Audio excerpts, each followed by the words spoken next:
사도행전 3장 11절에서 26절까지의 말씀입니다. 한 절씩 교독하겠습니다. 나은 사람이 베드로와 요한을 붙잡으니 모든 백성이 크게 놀라며 달려나아가 솔로몬의 행각이라 불리우는 행각에 모이거늘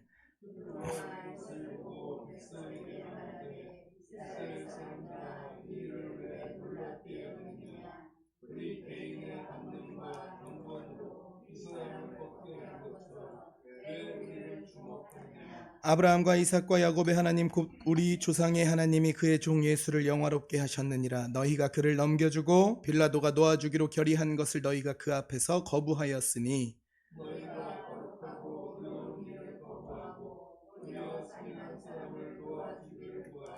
생명의 주를 죽였도다. 그러나 하나님이 죽은 자 가운데서 그를 살리셨으니 우리가 이 일의 증인이라.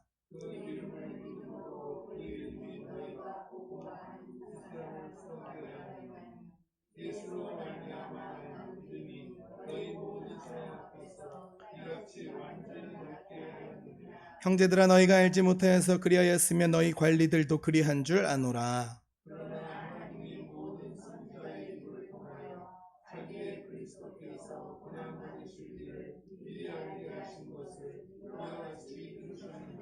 그러므로 너희가 회개하고 돌이켜 너희 죄 없이 함을 받으라. 이같이 하면 새롭게 되는 날이 주 앞으로부터 이를 것이요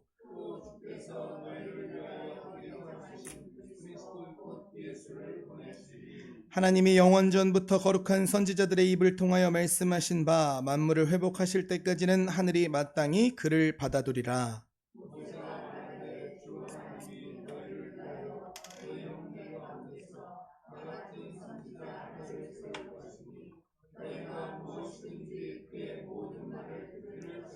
누구든지 그 선지자의 말을 듣지 아니하는 자는 백성 중에서 멸망받으리라 하였고,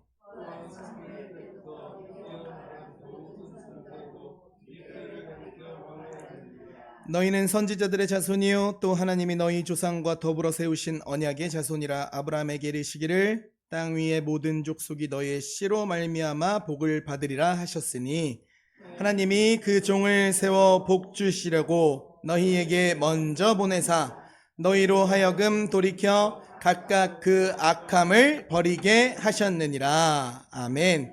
하나님 감사합니다. 금요기도회 가운데에 발걸음을 인도하여 주신 은혜에 감사를 올려드립니다. 하나님, 부족한 종을 통하여 오늘 말씀하실 때에 말하는 자나 듣는 자가 오로지 하나님 앞에서 듣는 자가 되어서 겸손한 마음으로 돌아가는 시간 되게 하옵소서. 예수 그리스도의 이름으로 기도합니다. 아멘. 금요기도에 나오신 모든 분들을 주님의 이름으로 축복드립니다. 우리 옆에 계신 분과 이렇게 인사하겠습니다. 모든 영광은 하나님께 드립니다. 감사합니다. 얼마 전에 어떤 목사님의 설교를 듣다가 마음에 남은 이야기가 있어서 좀 나누고 싶습니다. 어떤 교회가 주차장이 부족해서 늘 어려움이 있었다고 해요. 예배 때마다 주차 문제로 불편이 생겼어요. 교회 바로 옆에는 굉장히 넓은 부지가 있었답니다. 땅이 있었어요. 굉장히 넓은 땅이. 그 땅만 사용할 수 있다면 이 주차 문제가 해결될 수 있는 상황이었습니다. 그런데 그 땅 주인이 그 땅을 절대로 팔지 않겠다고 했어요. 그래서 참 힘이 든 이제 나날들을 겪고 있었는데 어느 날 그 땅 주인이 찾아옵니다. 그리고 목사님을 찾아왔어요. 목사님, 이 땅을 교회 주차장으로 쓰세요. 팔지는 않겠습니다. 근데 쓰세요. 하지만 조건이 하나 있습니다. 52주 중에 51주만 쓰세요 라고 이야기를 했대요. 이거 실제적으로 있는 일입니다. 네. 한 주는 쓰지 말라 그랬대요. 한 주는. 얼마나 감사한 일입니까, 여러분? 교회도 기뻤고 성도님들도 굉장히 감사한 마음이 들었대요. 처음에는 모두 감사했어요. 그런데 시간이 지나자 사람 마음이 이상해졌습니다. 처음에는 은혜였는데 나중에는 불평이 생기더래요. 이왕 빌려줄 거면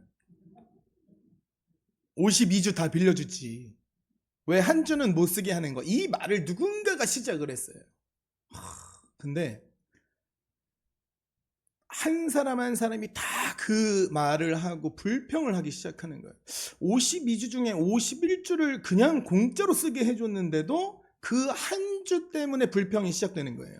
참 놀랍죠. 저는 우리 이 건물주가 김기호 사장님이 51주를 이 건물을 빌려줄 때, 이 전체 건물을 빌려줄 테니 교회로 쓰라 그러면 너무 감사할 텐데, 한 주는 우리 야유회 가면 되는데, 그죠? 그래서 목사님께서 땅 주인에게 물어봤대요. 왜 한 주는 못 쓰게 하십니까? 라고 물어봤더니 그때 주인이 뭐라고 대답했냐면, 그래야 이 땅이 내 땅인 줄 알죠 라고 이야기했답니다. 안 그러면 교회가 교회 땅인 줄 알잖아요. 이렇게 얘기를 했대요. 근데 여러분 한번 생각해 보세요. 처음에는 은혜로 받았어요. 처음에는 감사했습니다. 그런데 시간이 지나자 이 은혜가 권리처럼 느껴진 거예요. 빌려 쓰는 땅이 내 땅인 것처럼 느껴진 거예요. 주인이 베풀어준 호의가 당연한 것처럼 느껴진 것입니다. 신앙생활에도 이런 일이 생길 수 있어요. 하나님께서 은혜를 주셨고 예수님을 통해서 사람을 보내주셨고 기도에 응답을 주셨고 회복을 주셨고 길을 열어주셨습니다. 처음에는 고백해요. 하나님이 하셨습니다. 주님의 은혜입니다. 그런데 시간이 지나면서 하나님이 주신 은혜를 나의 능력처럼 여길 때가 있다는 것입니다. 하나님이 사용하신 통로를 주인처럼 생각할 때가 있어요. 하나님께 돌려야 할 영광을 사람에게 돌릴 때가 있습니다. 오늘 본문이 바로 그 문제를 보여줍니다. 지난주에 우리는 사도행전 3장 1절에서 10절까지의 말씀을 나눴습니다. 성전 미문 앞에 나면서부터 걷지 못하던 사람이 앉아 있었어요. 그는 날마다 그 자리에 앉아 있었고 성전으로 들어가는 사람들에게 구걸하면서 살아왔습니다.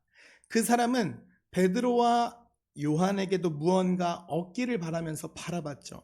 사도행전 3장 6절을 다시 한번 같이 읽어보겠습니다. 시작. 베드로가 이르되 은과 금은 내게 없거니와 내게 있는 이것을 내게 주노니 나사렛 예수 그리스도의 이름으로 일어나 걸으라 하고. 아멘. 그 사람은 예수 그리스도의 이름으로 일어났습니다. 걷고 뛰며 하나님을 찬송했어요. 은과 금을 구했던 사람이 예수의 이름으로 일어나 성전 안으로 들어갔고 성전 미문 앞에 머물던 인생이 하나님을 찬송하는 인생으로 바뀌었습니다. 그런데 오늘 본문을 보면 사람들의 시선이 이상한 곳으로 향합니다. 사람들은 하나님이 하신 일을 분명히 봤어요. 예수 그리스도의 이름으로 사람이 일어난 것을 분명히 보았습니다. 그런데 그들의 시선은 어디로 쏠렸죠, 여러분? 베드로와 요한에게 쏠립니다. 저 사람들이 누구지? 무슨 능력이 있기에 이런 일들이 일어났을까? 저 사람들의 경건이 얼마나 대단하기에 이런 기적이 일어났을까? 은혜를 보기는 보았습니다. 그런데 이 은혜를 주신 주인을 보지 못했다는 겁니다.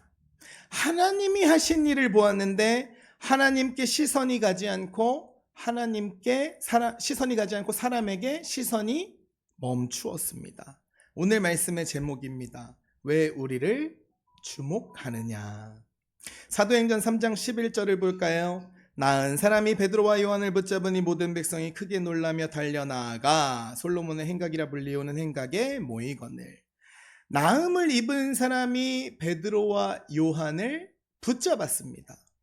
이 사람의 행동은 충분히 이해가 되죠. 평생 걷지 못하던 사람이 일어났어요. 날마다 누군가에게 매여와야 했던 사람이 자신의 발로 걷게 되었습니다. 성전 문 앞에서 구걸하던 사람이 성전 안으로 들어가서 하나님을 찬송하게 되었습니다. 그러니 이 사람은 베드로와 요한을 붙잡을 수밖에 없었을 겁니다. 자기에게 손을 내밀었던 사람이 베드로였어요. 자기 손을 잡아 일으킨 사람이 베드로였습니다. 얼마나 고마웠을까? 너무 고맙고 너무 놀랐을 거예요. 그 모습을 본 백성들이 크게 놀라서 솔로몬의 행각으로 몰려왔답니다. 솔로몬 행각은 예수님 당시 성전의 그 기둥과 지붕으로 이뤄진 복도를 이야기해요. 많은 사람이 오가고 머물 수 있는 넓은 장소였기 때문에 나음을 입은 사람을 본 백성들이 그곳으로 몰려온 것입니다. 사람들의 그 관심이 한 번에 쏠렸어요. 그들의 눈에는 베드로와 요한이 대단한 사람처럼 보였을 겁니다. 사람들은 기적을 받고 그 기적을 일으킨 사람을 찾고 있었습니다. 그 자리에서 베드로는 사람들의 시선을 자기에게 머무르게 하지 않습니다. 사람들의 놀라움과 관심을 이용해서 자기의 이름을 내세우지 않아요. 참 베드로라는 사람은 대단한 사람인 것 같아요. 저 같으면 이 기회에 제 이름을 막 알릴 텐데, 막 제 이름을 세울 텐데, 베드로는 그러지 않았어요. 3장 12절을 같이 한번 읽어보겠습니다. 시작. 베드로가 이것을 보고 백성에게 말하되 이스라엘 사람들아 이 일을 왜 놀랍게 여기느냐? 우리 개인의 권능과 경건으로 이 사람을 걷게 한 것처럼 왜 우리를 주목하느냐? 베드로는 이 사람이 일어난 이유를 자기의 능력이나 자기 경건으로 설명하지 않습니다. 자기가 기도했기 때문이라거나 자기가 사도라서 이런 능력이 나타났다거나 자신이 특별히 거룩해서 이런 일이 일어났다고 이야기하지 않습니다. 베드로가 아니야 부정한 것은 딱 두 가지예요. 바로 개인의 권능과 개인의 경건입니다. 권능은 여러분 능력을 말합니다. 사람이 보기에는 베드로에게 특별한 능력이 있는 것처럼 보였어요. 경건은 신앙의 수준입니다. 사람이 보기에는 베드로와 요한이 특별히 거룩해서 이런 일이 일어난 것처럼 보였습니다. 그런데 베드로는 그 두 가지를 자기의 공로라고 이야기하지 않습니다. 사람들이 보기에는 베드로에게 특별한 능력이 있는 것처럼 보였는데, 베드로와 요한의 경건 때문에 이런 일이 일어난 것처럼 보였는데, 베드로는 그 시선을, 그 이유를 자기 자신에게 두지 못하게 했습니다. 왜 그랬을까요? 이 사람을 일으키신 분은 누구요? 예수 그리스도시기 때문입니다. 교회는 바로 이 고백 위에 서야 합니다. 하나님께서 교회 안에 은혜를 주실 때가 있어요. 기도하던 사람이 회복되고, 낙심하던 사람이 다시 예배의 자리로 돌아오고, 병든 사람이 힘을 얻고, 무너졌던 가정이 다시 세워질 때가 있습니다. 그때 교회가 가장 먼저 해야 할 일은 사람을 높이는 일이 아니라 예수 그리스도를 높이는 일입니다. 물론 하나님은 사람을 사용하세요. 베드로의 손을 사용하셨고, 베드로의 입술을 사용하셨고, 베드로의 믿음을 사용하셨어요. 그러나 사용된 사람이 영광을 받을 수는 없습니다. 즉 도구가 주인이 될 수는 없다는 이야기입니다. 통로가 목적지가 될 수가 없어요. 기도하는 사람은 굉장히 귀합니다. 말씀을 전하는, 복음을 전하는, 전도하는 사람도 굉장히 귀해요. 교회를 섬기시는 분도 굉장히 귀합니다. 그러나 그 사람을 통해서 역사하시는 분은 오직 주님 한 분뿐이시라는 겁니다. 함께 가는 교회도 이 부분을 늘 조심해야 돼요. 사람에게 시선이 멈춰버리면 교회는 사람 중심이 되어버립니다. 그러면 교회는 교회가 아닌 것이 됩니다. 은혜를 받으면 사람에게 매달리고, 문제가 생기면 사람을 원망하고, 일이 잘 되면 사람을 높이고, 일이 안 되면 사람을 탓하게 됩니다. 그러나 교회는 모든 시선을 예수 그리스도께로 돌리는 곳입니다. 사도행전 3장 13절을 같이 읽겠습니다. 시작. 아브라함과 이삭과 야곱의 하나님 곧 우리 조상의 하나님이 그의 종 예수를 영화롭게 하셨느니라. 너희가 그를 넘겨주고 빌라도가 놓아주기로 결의한 것을 너희가 그 앞에서 거부하였으니. 베드로는 이 사건을 자기의 능력으로 설명하지 않았어요. 하나님께서 예수를 영화롭게 하신 일로 설명합니다. 사람들은 베드로를 보고 있었지만 베드로는 예수님을 증언합니다. 사람들은 베드로의 능력을 신기해하고 궁금해했지만 베드로는 하나님께서 높이신 예수님을 말합니다. 이것이 바로 교회의 사명이에요. 설교도 예수님만 드러나야 됩니다. 찬양도 예수님만 높여야 됩니다. 기도도 예수님의 이름으로만 드려져야 합니다. 섬김도 사람의 이름을 남기는 일이 아니라 주님의 은혜만을 드러내는 일이 되어야 한다는 것입니다. 요한복음 3장 30절을 같이 읽어보겠습니다. 시작. 그는 흥하여야 하겠고 나는 쇠하여야 하리라 하니라. 아멘. 이 고백이 사역자의 고백이어야 하고 이 고백이 교회의 고백이어야 합니다. 주님은 높아지셔야 하고 우리는 주님을 드러내는 자리로 내려가야만 한다는 것입니다. 내 이름이 남는 것이 목적이 아니라 예수 그리스도의 이름이 높아지는 것이 목적입니다. 그런데 베드로의 설교는 거기서 끝나는 것이 아니라 사람들의 시선을 예수께로 돌린 뒤에 예수님 앞에서 그들이 어떤 죄인인지를 분명하게 드러나게 합니다.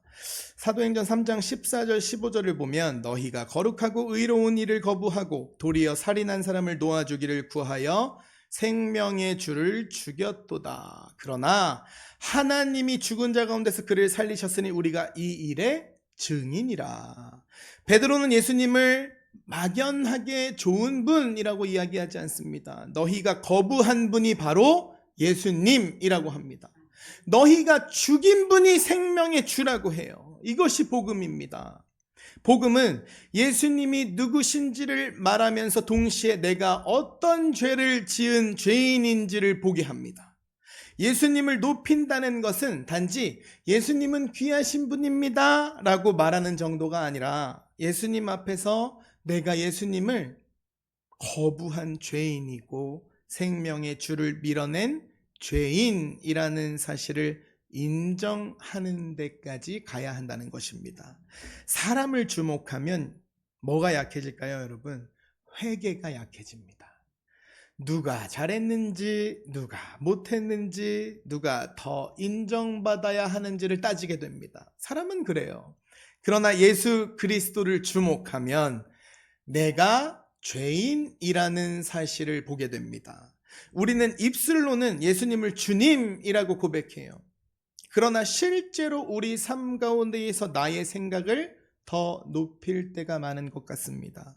예수님의 이름을 부르면서도 결정은 내 뜻대로 하고 주님을 의지한다고 하면서도 불안이 오면 다시 은과 금을 붙잡습니다. 사람은 생명의 주를 죽였습니다. 그러나 하나님은 그를 죽은 자 가운데서 살리셨어요. 인간의 죄는 예수님을 십자가에 못 박았지만 하나님의 능력은 예수님을 죽음 가운데서 살리셨다는 겁니다. 그리고 그 능력이 지금 나음을 입은 사람에게 그대로 나타났어요. 3장 16절을 보면 그 이름을 믿음으로 그 이름이 너희가 보고 아는 이 사람을 성하게 하였나니 예수로 말미암아 난 믿음이 너희 모든 사람 앞에서 이같이 완전히 낫게 하였느니라. 이 사람은 베드로 때문에 일어난 것이 아닙니다. 예수의 이름이 그를 성하게 했습니다. 이 말씀을 보는데 성화가 생각나더라고요. 성하게 했습니다. 참 기가 막히게. 어딨지 우리 성화? 놀러 갔나? 예수의 이름이 우리 성화를 성하게 했다는 거. 참 얼마나 멋있어요. 베드로의 권능과 경건이 아니라 예수로 말미암아 난 믿음이 그를 완전히 낫게 했습니다. 사랑하는 성도 여러분, 우리 교회가 붙들어야 할 고백이 바로 이것입니다. 우리의 권능이 아니고 우리의 경건도 아닙니다. 사람을 살릴 수 있는 이름은 오직 예수 그리스도의 이름뿐입니다. 예수 그리스도의 이름이 주저앉은 사람을 일으킵니다. 예수 그리스도의 이름이 죄인을 회개로 부르고 무너진 영혼을 다시 하나님께로 돌이키게 합니다. 오늘 금요기도에 부르짖으실 때에 예수 그리스도의 이름으로 부르짖으시기를 축원드립니다. 어떤 은혜가 임하든지 마지막 고백은 주님이 하셨습니다. 이것이 되어야 합니다. 우리의 인생도, 우리의 가정도, 우리의 교회도, 우리의 자녀도 마찬가지예요. 사람의 시선을 예수님께로 돌리는 사람, 하나님의 은혜 앞에서 주님이 하셨습니다 라고 고백하는 우리의 모든 가정과 함께 가는 교회가 되기를 주님의 이름으로 축복드립니다. 베드로는 예수님을 증언한 뒤에 이제 사람들을 회개로 부릅니다. 회개. 예수님을 제대로 보면 내가 어떤 사람인지도 보여요. 예수님이 생명의 주인이신데 사람들은 그 예수님을 거부했어요. 하나님께서 보내신 그리스도이신데 사람들은 그 예수님을 죽음에 넘겼습니다. 그래서 베드로는 죄를 덮지 않습니다. 죄를 드러내는 데서도 끝내지 않아요. 죄를 보게 한 뒤에 회개의 길을 열어줍니다. 3장 17절부터 19절을 보면 형제들아 너희가 알지 못하여서 그리하였으며 라고 합니다. 이 말은 몰랐으니 죄가 없고 괜찮다는 뜻이 아니에요. 예수님을 거부한 것은 죄입니다. 생명의 주를 죽음에 넘긴 것도 분명한 죄예요. 그런데 하나님의 은혜는 그들의 죄를 드러내면서 동시에 회개의 길은 닫지 않으신다는 것입니다. 회개의 길을 열어두셨다는 거예요.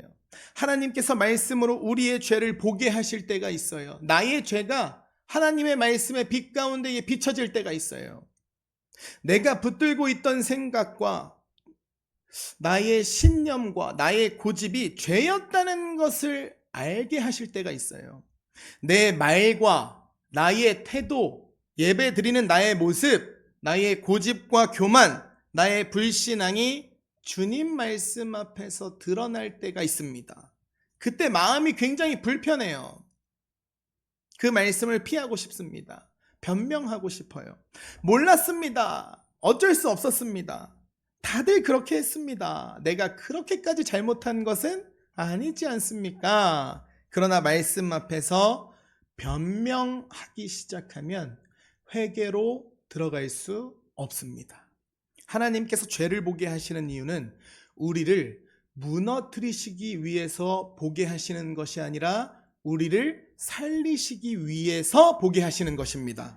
19절을 다시 볼까요? 그러므로 너희가 회개하고 돌이켜 너희 죄 없이 함을 받으라. 여기서 붙들어야 할 단어가 두 개예요. 회개하고 돌이켜. 회개는 단순히 후회하는 것이 아니죠. 죄를 짓고 마음이 불편한 것이 회개가 아닙니다. 회개는 하나님 앞에서 나의 죄를 인정하는 거예요. 주님, 제가 죄인입니다. 주님, 제가 잘못했습니다. 주님, 제 마음이 주님에게서 멀어졌습니다. 이렇게 하나님 앞에서 인정하는 거예요. 그리고 돌이킨다는 것은 방향을 바꾸는 겁니다. 말로만 잘못했습니다 하고 다시 같은 자리로 가는 것이 아니라 죄를 향해서 가던 걸음을 멈추고 하나님께로 돌아서는 거예요. 후회라는 것은 나의 감정 안에서 머물고 내 안에서 끝나버립니다. 그러나 회개라는 것은 하나님께로 가게 돼 있어요. 죄를 붙들고 내 안으로 들어가면 절망밖에 남을 것이 없습니다. 그러나 죄를 들고 주님께 나아가면 그것은 절망이 아니라 회복입니다. 베드로는 그 길을 선포하고 있어요. 회개하고 돌이켜 너희 죄 없이 함을 받으라. 죄 없이 함을 받는다는 것은 예수 그리스도의 십자가와 부활을 통해서 죄가 씻김 받는다는 것입니다. 사람은 자기의 죄를 스스로 지울 수가 없습니다. 시간이 지난다고 죄가 사라지지 않아요. 사람들이 잊는다고 해서 하나님 앞에서 죄가 없어지는 것은 아닙니다. 죄를 해결하는 길은 오직 주님께 있습니다. 우리가 해야 할 일은 회개하고 돌이키는 것입니다. 그리고 주님이 주시는 죄사함의 은혜를 받는 거예요.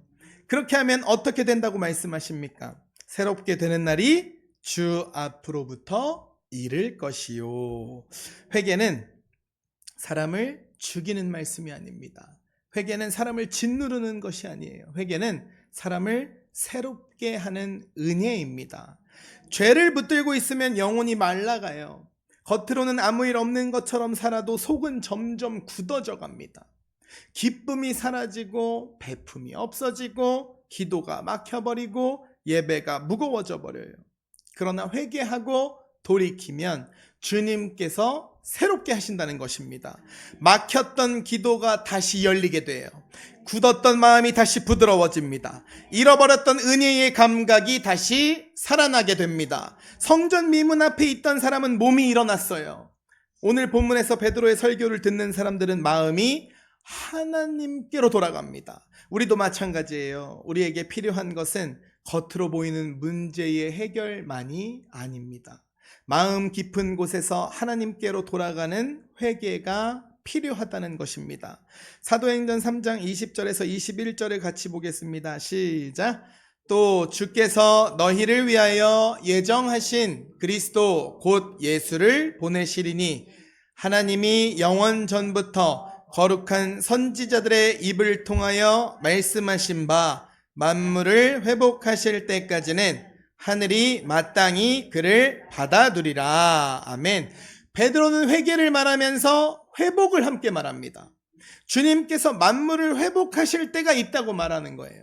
보세요, 여러분. 회개는 빼앗기는 것이 아닙니다. 회개라는 것은 손해보는 것이 아니에요. 하나님께서 우리를 회복의 길로 부르시는 은혜입니다. 회개는 회복이다. 3번 시작.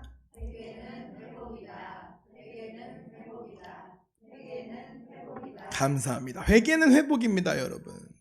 우리는 회개를 두려워할 때가 굉장히 많아요. 저도 그래요. 죄를 인정하면 내가 무너질 것 같습니다. 죄를 인정하면 자존심이 상할 것 같아요. 내가 틀렸다는 사실을 받아들이기가 참 어렵습니다. 그래서 말씀 앞에서 찔림을 받아도 그냥 금세 덮어버립니다. 기도하다가 마음에 걸리는 것이 있어도 슬쩍 지나가 버립니다. 그러나 회개하지 않으면 그 자리에서 새로워질 수가 없습니다. 돌이키지 않으면 방향이 바뀌어버리지 않아요. 같은 길을 계속 걸어가면서 다른 열매를 기대하는 것은 불가능합니다. 사도행전 3장 22절에서 23절을 보면 모세가 말하되 주 하나님이 너희를 위하여 너희 형제 가운데서 나 같은 선지자 하나를 세울 것이니 너희가 무엇이든지 그의 모든 말을 들을 것이라. 누구든지 그 선지자의 말을 듣지 아니하는 자는 백성 중에서 멸망받으리라 하였고, 내 생각이 기준이 아니라 주님의 말씀이 기준이 되어야 한다는 것입니다. 내 경험이 기준이 아니라 주님의 말씀이 기준이 되어야 돼요. 세상의 흐름이, 세상의 대세가 기준이 아니라 주님의 말씀이 기준이 되어야 한다는 것입니다. 함께 가는 교회가 회개하는 교회가 된다는 것은 단지 눈물만 많은 교회가 된다는 것이 아니에요. 바로 말씀을 듣는 교회가 된다는 것입니다. 말씀 앞에서 나의 생각을 꺾어버리고, 말씀 앞에서 나의 삶의 방향을 완전히 바꾸고, 말씀 앞에서 다시 순종을 배우는 교회가 된다는 것입니다. 오늘 말씀 24절에서 26절을 볼까요? 마지막입니다. 또한 사무엘 때부터 이어 말한 모든 선지자도 이때를 가리켜 말하였느니라. 너희는 선지자들의 자손이요 또 하나님이 너희 조상과 더불어 세우신 언약의 자손이라. 언약의 자손이라고 부릅니다. 쉽게 말하면 하나님께서 오래전부터 약속하신 말씀을 받은 사람들이라는 뜻입니다. 하나님은 아브라함에게 약속하셨어요. 땅 위의 모든 족속이 너의 씨로 말미암아 복을 받을 것이다 라고 말씀하셨어요. 그 약속이 예수 그리스도 안에서 이루어졌습니다. 그런데 그 복이 어떻게 나타납니까? 26절 마지막에 보면 너희로 하여금 돌이켜 각각 그 악함을 버리게 하셨느니라. 복은 단지 일이 잘 풀리는 것이 아니에요. 복은 악함에서 돌이키는 것입니다. 하나님께서 예수님을 보내신 이유는 우리를 죄 가운데에서 그대로 두시기 위해서가 아니에요.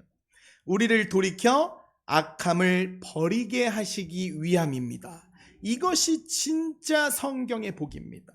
돈이 많아지는 것도 복이에요. 그런데 돈이 많아지는 것만 복이 아닙니다. 문제만 없어지는 것이 복이 아니에요. 사람들에게 인정받는 것만 복이 아닙니다. 진실된 복은 예수 그리스도 안에서 죄를 버리고 하나님께로 돌아가는 것입니다. 말씀을 마음에 담아 정리하겠습니다. 사랑하는 함께 가는 형제자매 여러분, 예수 그리스도의 복음은 우리를 회개 가운데로 부릅니다. 그리고 그 회개는 우리를 새롭게 합니다. 죄를 숨기지 않고 주님께 가져가는 사람, 변명하지 않고 하나님께로 돌이키는 사람, 악함을 버리고 말씀을 듣는 자리로 돌아가는 사람이 되어야 한다는 것입니다. 여러분의 가정도 회개로 새로워지기를 축복합니다. 부부 사이에 오래된 상처도 주님 앞에서 돌이키기를 바라요. 부모와 자녀 사이의 말과 태도도 주님 앞에서 새로워지기를 축복드립니다. 우리 마음에 있는 미움과 교만과 불신앙도 주님 앞에 내려놓기를 원해요. 교회도 마찬가지입니다. 함께 가는 교회가 은혜를 구하는 교회일 뿐 아니라 회개하는 교회가 되기를 원합니다. 문제 해결만 구하는 교회가 아니라 악함을 버리고 주님께로 돌아가는 교회가 되기를 원해요. 회개하고 돌이켜 새롭게 되는 은혜를 받는 저와 여러분이 되시기를 주님의 이름으로 간절히 축복드립니다.